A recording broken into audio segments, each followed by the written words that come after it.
அனைவருக்கும் வணக்கம். நாம் இப்போ இந்த வீடியோவில் 12th ஸ்டாண்டர்ட் எக்கனாமிக்ஸில் சாப்டர் 2 நேஷ்னல் இன்கம், அதில் methods of measuring national income, தேசிய வருவாயை கணக்கிடும் முறைகள், அதை பற்றி பார்க்குறோம். அதில் 3 முறைகள் அப்படின்னு சொல்லிட்டு பார்த்தோம். ப்ராடக்ட் மெத்தட், இன்கம் மெத்தட், அப்புறம் எக்ஸ்பெண்டிச்சர் மெத்தட் அப்படிங்கிறது முன்னாடி டைப் சொல்லியிருக்கோம். இதில் ஒவ்வொன்றா இப்போ இந்த வீடியோவில் எக்ஸ்பிளைன் பண்ண போகிறோம். First product method. Product method measures the output of the country. It is also called inventory method. Under this method the gross value of output from different sectors like agriculture, industry, trade and commerce etc. is obtained for the entire economy during a year. அதாவது என்ன சொல்கிறாங்க அப்படின்னா, இந்த product method உற்பத்தி முறை அப்படிங்கிறது ஒரு நாட்டில் உற்பத்தியை கணக்கிடுறதுக்காக, அதாவது ஒரு கண்ட்ரியில் இருக்கக்கூடிய ப்ரொடக்ஷன், அதாவது அவுட்புட், அதை டோட்டலாக கால்குலேட் பண்ணுறது தான் சொல்லக்கூடியது. இதுக்கு இன்னொரு நேம் என்னென்னா இன்வென்ட்ரி மெத்தட், அதாவது சரக்கு முறை அப்படின்னு சொல்லக்கூடியது. இது என்ன அப்படின்னா, ஒரு கண்ட்ரியில் இருக்கக்கூடிய ஒரு வருஷத்தில் என்னென்ன செக்டார் இருக்கோ, அதே போல் agriculture, industry, trade and commerce, அதாவது விவசாயம், தொழில் வணிகம், இதெல்லாம், அப்புறம் நிறுவனங்கள், இந்த துறைகளில் இருக்கக்கூடிய உற்பத்தி, இதோட அவுட்புட் டோட்டலாக கால்குலேட் பண்ணக்கூடியது. அது என்னென்னா ஜிஎன்பி, அதில் பற்றி அந்த வேல்யூவில் நம்ம கால்குலேட் பண்ணுறது, அதை பற்றி சொல்லக்கூடியது தான். The value obtained is actually the GNP at a market price. அதாவது சந்தை விலையில் கிராஸ் நேஷ்னல் ப்ராடக்ட், அதாவது மொத்த தேசிய உற்பத்தி அப்படின்னு சொல்லக்கூடியது கிராஸ் நேஷ்னல் ப்ராடக்ட் அப்படிங்கிறது. அதாவது இதில் சந்தை விலையில் இந்த ஜிஎன்பியை கால்குலேட் பண்ணுறது, அதாவது அந்த கால்குலேட் பண்ணுறதை சொல்லக்கூடியது. அடுத்தது care must be taken to avoid double counting. Double counting அப்படிங்கிறது என்ன அப்படின்னா, ஒரே ப்ராடக்ட்டு 2 முறை அதை கணக்கில் கொண்டு வர்றது, அதுதான் டபுள் கவுண்டிங் சொல்கிறது. The value of the final product is derived by the summation of all the values added in the productive process. To avoid double counting, either the value of the final output should be taken into the estimate of GNP or the sum of values added should be taken. அதாவது இதில் என்ன சொல்கிறாங்க அப்படின்னு பார்த்தீங்கன்னா, நம்ம இருமுறை கணக்கிடுதல், double counting அப்படிங்கிறது என்னென்னா, ஒரு செக்டாரில் இருக்கக்கூடிய அவுட்புட்டு இன்னொரு செக்டாருக்கு உண்டான இன்புட் ஆகுது. அதாவது ஒரு துறையில் இருக்கக்கூடிய வெளியீடு இன்னொரு துறையோட உள்ளீடாக இருக்கிறதுக்கு சான்ஸ் இருக்குது. ஸோ அதனால் ஒரே பொருளை 2 முறை அல்லது பல முறை நம்ம கணக்கில் கொண்டு வரத்துக்கு வாய்ப்பு இருக்குது. இதுக்கு தான் பேர் தான் டபுள் கவுண்டிங் மெத்தடு, இருமுறை கணக்கிடல் அப்படின்னு சொல்லக்கூடியது. இதை நம்ம என்ன பண்ணால் அவாய்ட் பண்ணுறதுக்காக என்ன பண்ணோம் அப்படின்னா, ஃபினிஷ்டு கூட்ஸ், அதாவது ஃபைனல் கூட்ஸோட வேல்யூ இல்லை அப்படின்னா, ஒவ்வொரு செக்டார்லேயும் இருக்கக்கூடிய அந்த வேல்யூ, டோட்டல் வேல்யூவை கணக்கில் எடுத்துக்கணும். அதை தான் ஜிஎன்பி அப்படின்னு சொல்லக்கூடியது. அந்த இதில் எடுத்துக்கிட்டோம் அப்படின்னா இந்த டபுள் கவுண்டிங்கை அவாய்ட் பண்ணலாம் அப்படின்னு சொல்கிறாங்க. In India, the gross value of the farm output is obtained as follows. அதாவது இந்தியாவில் பண்ணை முறையில் உற்பத்தியோட மதிப்பை எப்படி கணக்கிடுறாங்க அப்படிங்கிற, எந்தெந்த வகையில் கணக்கிடுறாங்க அப்படிங்கிறத பார்க்கலாம். Total production of 64 agriculture commodities is estimated. The output of each crop is measured by multiplying the area sown by the average yield per hectare. அதாவது 64 வகையான விவசாய பொருட்களை மொத்த உற்பத்தியை மதிப்பிடுறது.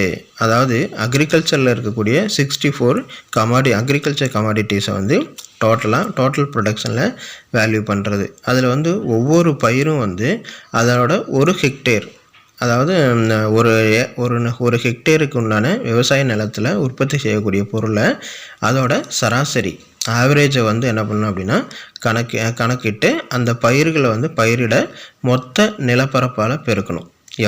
எவ்வளோ பயிரிடுறோம், ஒரு ஹெக்டேருக்கு எவ்வளோ பயிரிடுறோங்கிறத அந்த மொத்த நிலப்பரப்பு மொத்த நிலத்தால் பெருக்கணும்னா அந்த பயிரோட எவ்வளோ உற்பத்தி அப்படிங்கிறத கணக்கிட முடியும் அப்படின்னு சொல்கிறாங்க. Next, second one. The total output of each commodity is valued at a market price. ஒவ்வொரு பொருளும் மொத்த உற்பத்தியும் சந்தை விலையால் மதிப்பிடணும். மார்க்கெட் ப்ரைஸால் தான் அதை வேல்யூ பண்ணால் தான் நமக்கு அதை எவ்வளோ ப்ராடக்ட் அப்படிங்கிறது கிடைக்கும். Third, the aggregate value of total output of these 64 commodities is taken to measure the gross value of agricultural output.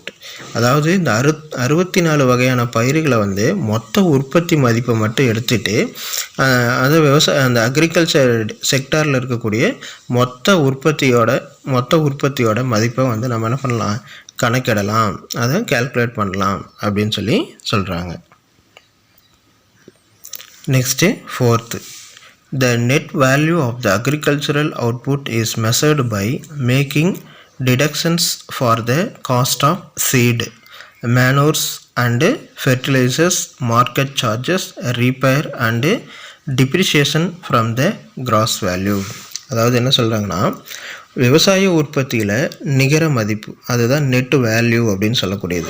அந்த அக்ரிகல்ச்சர் அவுட்புட்டில் இந்த நெட் வேல்யூ வந்து என்ன பண்ணணும் அப்படின்னா மெஷர் பண்ணணும். எப்படி அப்படின்னா, மொத்த விவசாய உற்பத்தியிலேருந்து அதோட விதை, அப்புறம் அதான் சீட்ஸு, அப்புறம் உரம், ஃபெர்டிலைசர்ஸு, மெனூஸ் அப்படிங்கிறது என்னென்னா அங்காடி கட்டணம், அப்புறம் மார்க்கெட் சார்ஜஸ்ஸு, அப்புறம் ரீப்பேர்ஸ் அதாவது சரி செய்கிறது, இதெல்லாம் வந்து நம்ம என்ன பண்ணோம் அப்படின்னா, அப்புறம் டெப்ரிசியேஷன், இதெல்லாம் வந்து இந்த வேல்யூவில் கழிச்சிடணும். ஸோ மொத்த நெட் வேல்யூவில் இருந்து அக்ரிகல்ச்சர் அவுட்புட்டை வந்து இருக்கக்கூடிய அந்த டிடக்ஷன், அதாவது எதெல்லாம் கழிக்கணும் அப்படின்னு பார்த்திங்கன்னா, நம்ம அவுட்புட் வேல்யூவில் இருந்து சீடு, அப்புறம் ஃபெர்டிலைசர்ஸு, அப்புறம் மார்க்கெட் சார்ஜஸ், சந்தை கட்டணம், அங்காடி கட்டணம், அதாவது அப்புறம் சரி செய்தல், ரீப்பேர்ஸ், இதையெல்லாம் வந்து என்ன பண்ணி, அப்புறம் டிப்ரிசியேஷன், தேய்மானம், இதையெல்லாம் வந்து செலவுகளிலிருந்து கழிக்கணும் அப்படின்னு சொல்கிறாங்க. Similarly, the gross value of the output of animal husbandry, forestry, fishery, mining and factory establishments are obtained by multiplying their estimates of total production with market price. அதாவது இது போல் மற்ற துறையில் இருக்கக்கூடிய மொத்த உற்பத்தியை மதிப்பீடு செஞ்சு அதில் இருக்கக்கூடிய மார்க்கெட் ப்ரைஸு சந்தை விலையால் பெருக்கணும் அப்படின்னா நம்மளுடைய அவுட்புட்டோட டோட்டல் வேல்யூ வந்து கிடைக்கும். அதில் வந்து என்னென்ன ஃபீல்டு அப்படின்னு பார்த்தோம் அப்படின்னா, அதாவது அனிமல் ஹஸ்பண்ட்ரி கால்நடை, ஃபாரஸ்ட்ரி காடுகள், ஃபிஷரி மீன், அப்புறம் மைனிங் சுரங்கம் அண்டு ஃபேக்ட்ரி எஸ்டாப்ளிஷ்மெண்ட் தொழிற்சாலைகளை நிறுவுறது. இதன் மூலிமா நமக்கு கிடைக்கக்கூடிய மொத்த உற்பத்தியை மதிப்பீடு செஞ்சு அதோட மார்க்கெட் ப்ரைஸ் சந்தை விலையால் பெருக்கணும் அப்படின்னா நம்மளோட அவுட்புட்டோட டோட்டல் வேல்யூ வந்து கிடைக்கும். இதை வந்து நம்ம என்ன பண்ணலாம் அப்படின்னா, இதை மொத்த மதிப்பில் இருந்து நாம் அதான் சொல்கிறது net value of the output in the sectors is derived by making deduction for cost of materials used in the process of production and depreciation, allowances etc. from gross value of output. அதை நம்ம மேலே இருக்கக்கூடிய செக்டார்லேருந்து நமக்கு கிடைக்கக்கூடிய total வேல்யூவில் என்னென்னா இடுபொருட்கள் செலவு, அதுதான் வந்து என்ன சொல்கிறது அப்படின்னா காஸ்ட் ஆஃப் மெட்டீரியல்ஸ், அதாவது அதுதான் நம்ம ரா மெட்டீரியல்ஸ்னு சொல்லலாம், அதுக்கு வாங்கக்கூடிய செலவுகள். அதுக்கப்புறம் process of production and depreciation allowances, அதாவது நம்ம உற்பத்திக்காக செய்யக்கூடிய செலவுகள். அப்புறம் டிப்ரிசியேஷன் அலவன்ஸ் தேய்மானத்துக்கான செலவுகள். இது எல்லாத்தையும் நம்ம கழிச்சிட்டோம் அப்படின்னா நமக்கு என்ன கிடைக்கும் அப்படின்னா கிராஸ் வேல்யூ ஆஃப் அவுட்புட் கிடைக்கும். அதாவது மொத்த செலவுகளான கழிச்சோம் அப்படின்னா நமக்கு கிடைக்கக்கூடியது என்ன வேல்யூ அப்படின்னா மொத்த உற்பத்தியோட மதிப்பு கிடைக்கும் அப்படின்னு சொல்கிறாங்க. நெக்ஸ்ட்டு ப்ரிகாஷன்ஸ், அதாவது முன்னெச்சரிக்கைகள் அப்படின்னு சொல்லக்கூடியது. The product method is followed in the underdeveloped countries, but it is less reliable because the margin of error in this method is large. In India, this method is applied to agriculture, mining and manufacturing, including handicrafts. அதாவது இதில் என்ன சொல்கிறது அப்படின்னா, பொதுவான under developed countries, பின்தங்கிய மற்றும் வளர்ந்து வரும் நாடுகள், இந்த நாடுகளில் இந்த முறை கையாளப்படுது. இதில் என்ன அப்படின்னா, ஏதாவது மிஸ்டேக்ஸ், ஏதாவது பிழைகள் ஏற்பட்டுச்சுன்னா அதை சரி செய்ய கொடுத்து இந்த பிழைகள் வர்றதுக்கு அதிகமாக வாய்ப்புண்டு. இந்த முறை இந்தியாவில் பயன்படுத்துகிறாங்க. இது எந்தெந்த துறையில் அப்படின்னா, அக்ரிகல்ச்சர், மைனிங், சுரங்கம், அதுக்கப்புறம் மேனுஃபேக்சரிங், அதாவது உற்பத்தி முறை அல்லது தயாரிப்பு முறை அப்படின்னு சொல்லக்கூடியது. அடுத்தது ஹேண்டிகிராஃப்ட்ஸ், கைவினை பொருட்கள். இதிலெல்லாம் இந்த எரரை பயன்படுத்துகிறாங்க. அதில் first, double counting is to be avoided under value added method. Any commodity which is either raw material or intermediate good for the final production should not be included. For example, value of cotton enters value of yarn as cost and value of yarn in cloth and that of cloth in garments. At every stage value added only should be calculated. அதாவது ஒரே பொருள் பல இடங்களில் மதிப்பிடப்படுறதுக்கு வாய்ப்பு இருக்குது. இந்த எதில் அப்படின்னா, இந்த ப்ராடக்ட் மெத்தட், உற்பத்தி முறையில். ஒரு பொருளை மூலப்பொருளோ, அதாவது ரா மெட்டீரியலாக இருக்கலாம், இல்லை இன்டர்மீடியட் குட்ஸாக இருக்கலாம், இடைநிலை பொருளாகவும் இருந்தால் அப்பொருளை இந்த ப்ராடக்ட் மெத்தடில் தான் அதை நம்ம அந்த கணக்கில் எடுத்துக்கணும். எக்ஸாம்பிளுக்கு, இப்போ ஒரு ஜவுளி கடை இருக்குது அப்படின்னா, கிளாத் ப்ரொடக்ஷன், காட்டன் என்டர் அப்படின்னு சொல்லி காட்டன் ப்ரொடக்ஷன் இருக்குது அப்படின்னா, அதில் துணியோட விலையும், துணியினோட விலையில் நூலோட விலை, அந்த நூலோட விலை பஞ்சினோட விலையும் இருக்குது. அதனால் இதில் பஞ்சு, நூல், துணி, அப்புறம் ஆடைகள், அதாவது கிளாத்து, இதோட மொத்த வேல்யூ கூட்டணும் அப்படின்னா இதை ஒவ்வொரு ஸ்டேஜ்லேயும் அதை கணக்கில் சேர்ந்துக்கும். ஸோ இது ஒரு எரர் ஆகும். ஸோ இந்த எரரை சால்வ் பண்ணுறதுக்கு ஒரு முறைகளை கண்டுபிடிக்கணும்.